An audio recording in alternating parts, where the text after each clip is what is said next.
주의 은총 받은 자여라. 주께서 이 자리에 함께 계심을 아노라. 언제나 주님만을 찬양하며 따라가리니 시험을 당할 때도 함께 계심을 믿노라. 이 믿음 더욱 굳세라. 주가 지켜주신다. 어두운 밤에도 주의 밝은 빛 인도하여 주신다.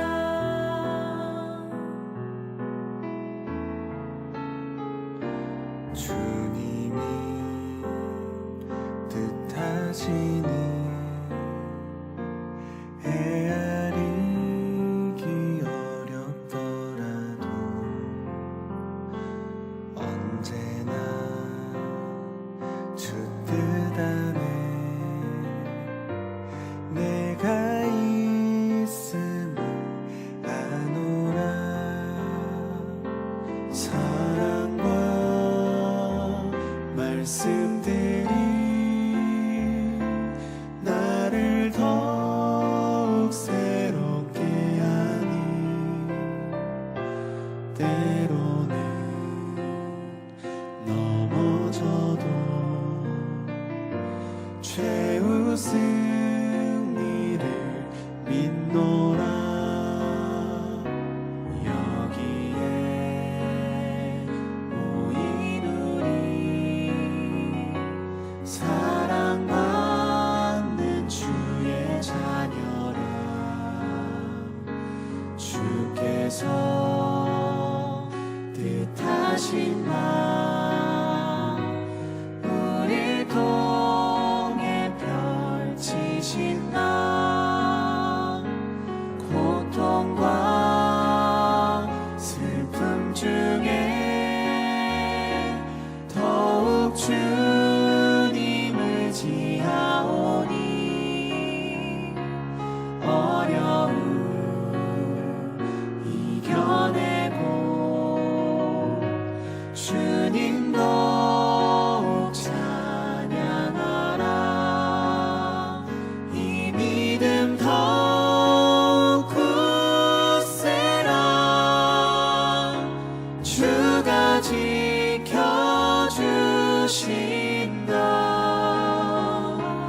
어두운 밤에도 주의 밝은 빛 인도하여 주신다.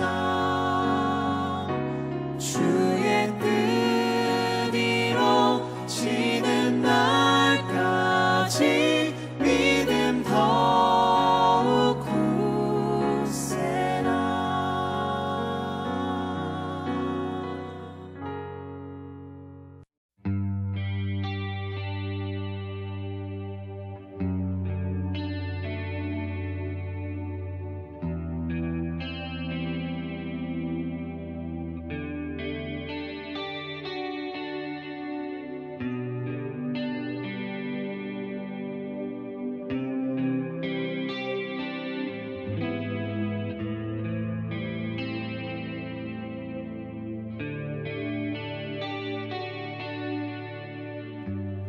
영원한 시간을 빚으시고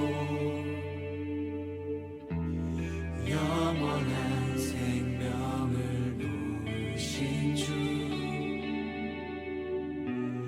한낮숨결 같은 세월을 딛고 당신의 오심을 기다리네.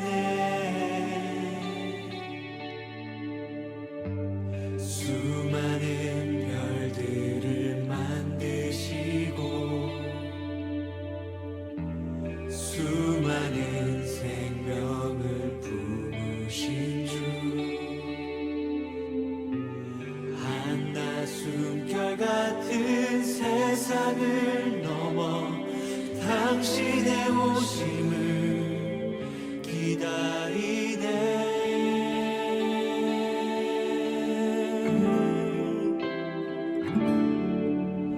주와 내 영혼이 서로 마주할 그때에 근심의 옷을 벗고 영혼을 살리. 주와 내 영혼이 서로 마주할 그때에 고뇌의 옷을 벗고 영혼을 누리리. 우리 함께 같이 고백하겠습니다. 영원한 시간을 빚으시고 영원한 생명을 누리신 주, 한낮숨결 같은 세월을 딛고 당신의 오심을 기다리네. 수많은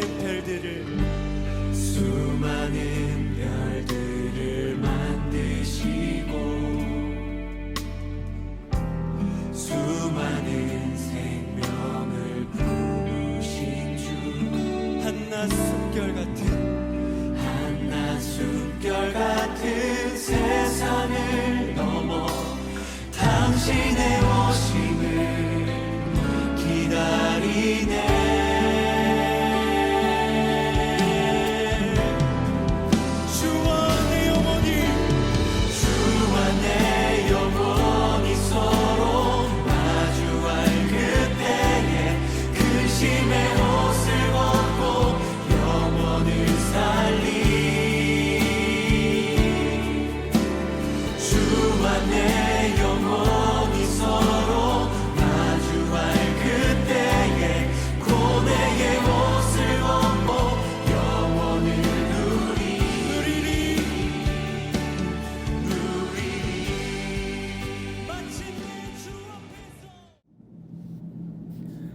오늘 말씀은 에스라 6장 13절에서 22절입니다.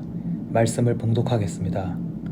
다리오 왕의 조서가 내림에 유브라데 강 건너편 총독 다스네와 스달보스네와 그들의 동관들이 신속히 준행하니라. 유다 사람의 장로들이 선지자 학개와 이또의 손자 스가랴의 권면을 따랐으므로 성전 건축하는 일이 형통한지라. 이스라엘 하나님의 명령과 바사왕 고레스와 다리오와 아닥사스다의 조서를 따라 성전을 건축하며 일을 끝내되 다리오 왕 제6년 아달월 3일에 성전 일을 끝내니라. 이스라엘 자손과 제사장들과 레위 사람들과 기타 사로잡혔던 자의 자손이 즐거이 하나님의 성전 봉헌식을 행하니, 하나님의 성전 봉헌식을 행할 때 수소 100마리와 순양 200마리와 어린 양 400마리를 드리고 또 이스라엘 지파의 수를 따라 순염소 12마리로 이스라엘 전체를 위하여 속죄제를 드리고 제사장을 그 분반대로 레위 사람을 그 순차대로 세워 예루살렘에서 하나님을 섬기게 하되 모세의 책에 기록된 대로 하게 하니라. 사로잡혔던 자의 자손이 첫째 달 14일에 유월절을 지키되 제사장들과 레위 사람들이 일제히 몸을 정결하게 하여 다 정결하매 사로잡혔던 자들의 모든 자손과 자기 형제 제사장들과 자기를 위하여 유월절 양을 잡으니, 사로잡혔다가 돌아온 이스라엘 자손과 자기 땅에 사는 이방 사람의 더러운 것으로부터 스스로를 구별한 모든 이스라엘 사람들에게 속하여 이스라엘의 하나님 여호와를 찾는 자들이 다 먹고 즐거움으로 이레 동안 무교절을 지켰으니, 이는 여호와께서 그들을 즐겁게 하시고 또 아수르 왕의 마음을 그들에게로 돌려 이스라엘의 하나님이신 하나님의 성전 건축하는 손을 힘있게 하도록 하셨음이었더라. 아멘. 저희는 어제에 이어 에스라 6장 말씀을 함께하고 있습니다.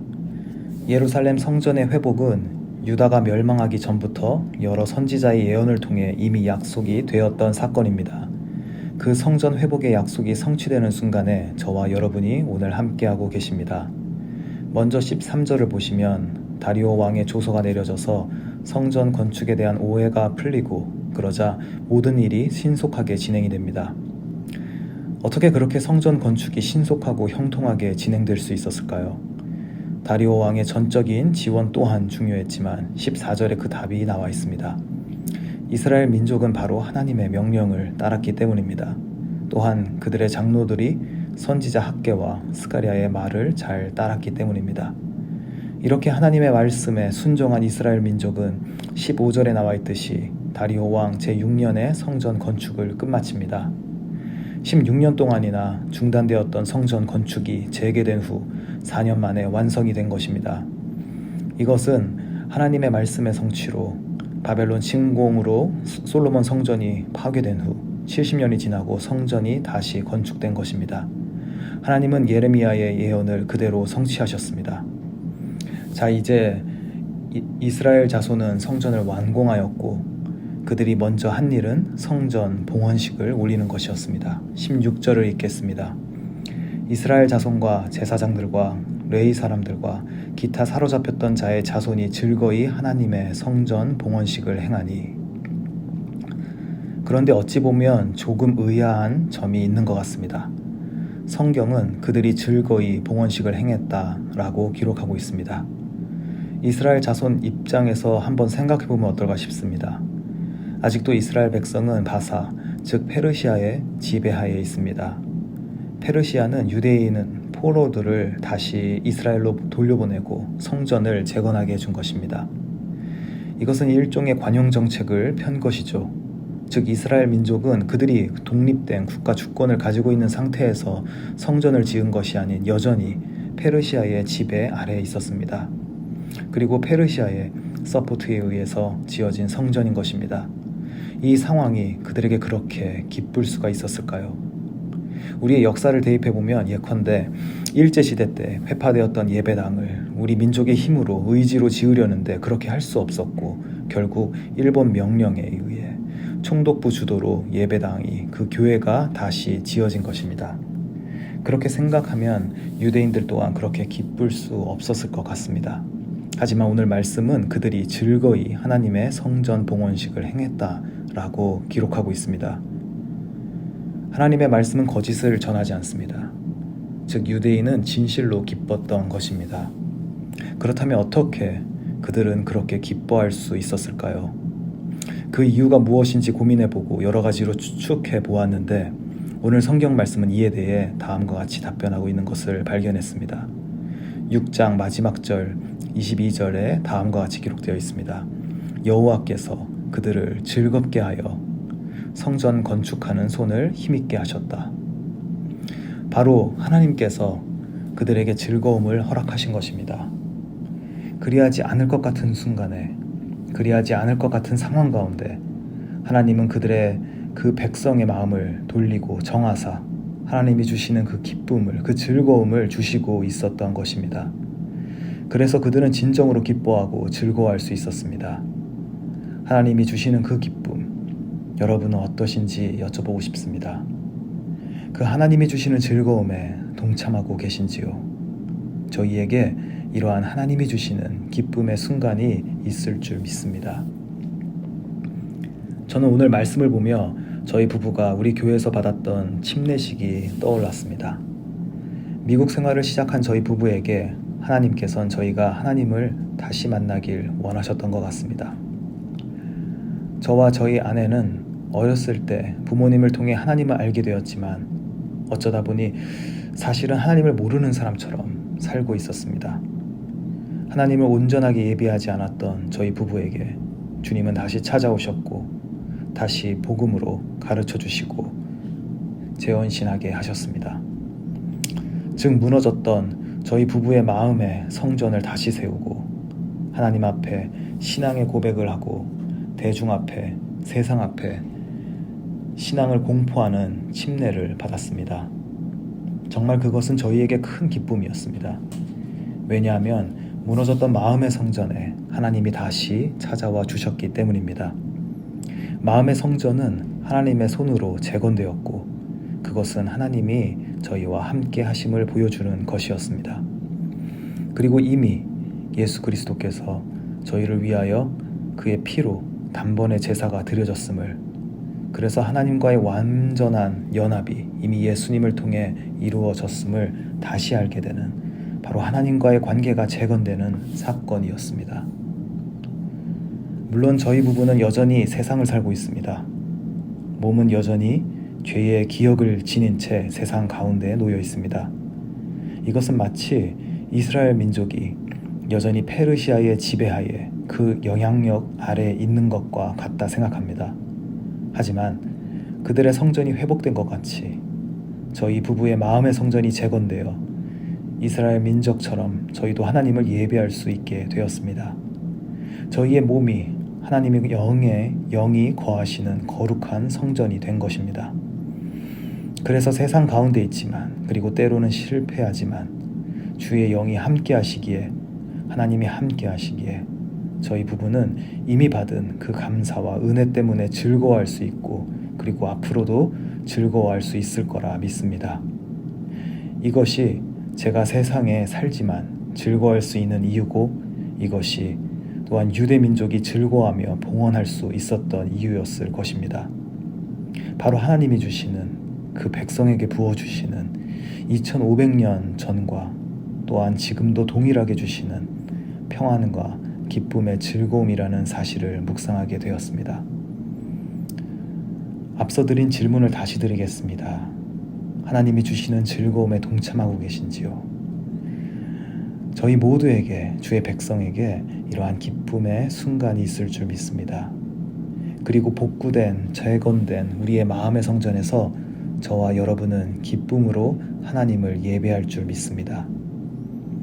때로는 다시 무너지는 것 같은 절망감에 사로잡힐 때도 있지만, 예수 그리스도의 십자가의 공로로 인하여, 그래서 주의 영이 우리 안에 함께 하시기 때문에 하나님의 성전인 우리의 몸은 굳건하게 세워져 있을 줄 믿습니다. 이는 우리의 노력으로, 우리의 능력으로가 아닌 하나님의 전적인 은혜로 인하여 그의 견인으로 세워져 가는 줄 믿습니다. 그 믿음이 우리에게 소망되어 오늘 하루도 사랑을 전하게 될 줄 확신합니다. 사랑하는 성도 여러분, 저와 여러분이 오늘 하루도 이러한 감사와 기쁨 가운데 하나님을 찬양하고 그 기쁨을 주변에 나누고 그 기쁨의 자리에 주변 모두를, 그리고 열방을 초대하는 저와 여러분 되시길 간절히 소망합니다.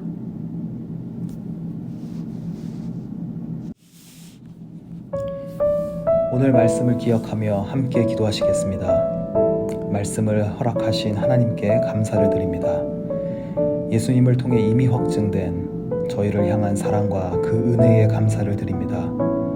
하나님이 주시는 기쁨과 즐거움이 충만하여 하나님의 눈으로 주변을 바라보고 섬기며, 또한 그 기쁨의 자리에 주변 모두를 초대하기를 소원합니다. 우리에게 그러한 하나님의 마음을 더욱더 하여 주시기를 함께 기도하시겠습니다.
우크라이나 러시아 전쟁의 종식을 위해 함께 기도하시겠습니다.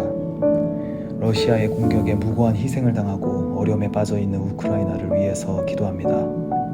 또한 동시에 러시아를 위해서도 함께 기도하시겠습니다. 그들의 악한 마음을, 그 다친 마음을 하나님 고쳐주시고 풀어주시기를 기도하겠습니다. 그래서 속히 전쟁이 끝나고 평화가 그 땅 가운데 자리 잡히도록 함께 기도해야겠습니다. 어려운 상황 가운데 주님의 일을 해나가는 선교사님과 지역교회에 하나님 함께 하시기를 기도합니다.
마지막으로 교회와 공동체를 위해 기도하겠습니다. 여러 가지 사역 가운데 하나님의 뜻이 온전하게 교회를 통하여 이루어질 수 있도록 함께 기도해 주시길 바랍니다.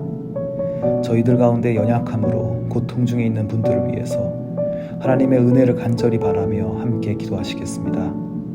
또한 내일 오전에 교회에 대청소가 있는데 포로에서 귀환된 유대민족이 하나님의 성전을 재건하고 감사했듯이 저희도 교회로 돌아와 하나님을 예배하는 우리 교회를 다시 깨끗이 하는데 함께하여 예배처럼 허락하신 하나님께 온전히 감사를 드리는 저희가 되기를 소망하며 함께 기도하시겠습니다.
이제 주님 가르쳐 주신 기도를 함께 드리겠습니다. 하늘에 계신 우리 아버지여, 이름이 거룩히 여김을 받으시오며 나라가 임하시오며 뜻이 하늘에서 이루어진 것 같이 땅에서도 이루어지이다. 오늘 우리에게 일용할 양식을 주시옵고 우리가 우리에게 죄 지은 자를 사하여 준 것 같이 우리의 죄를 사하여 주시옵고 우리를 시험에 들게 하지 마시옵고 다만 악에서 구하시옵소서. 나라와 권세와 영광이 아버지께 영원히 있사옵나이다. 아멘.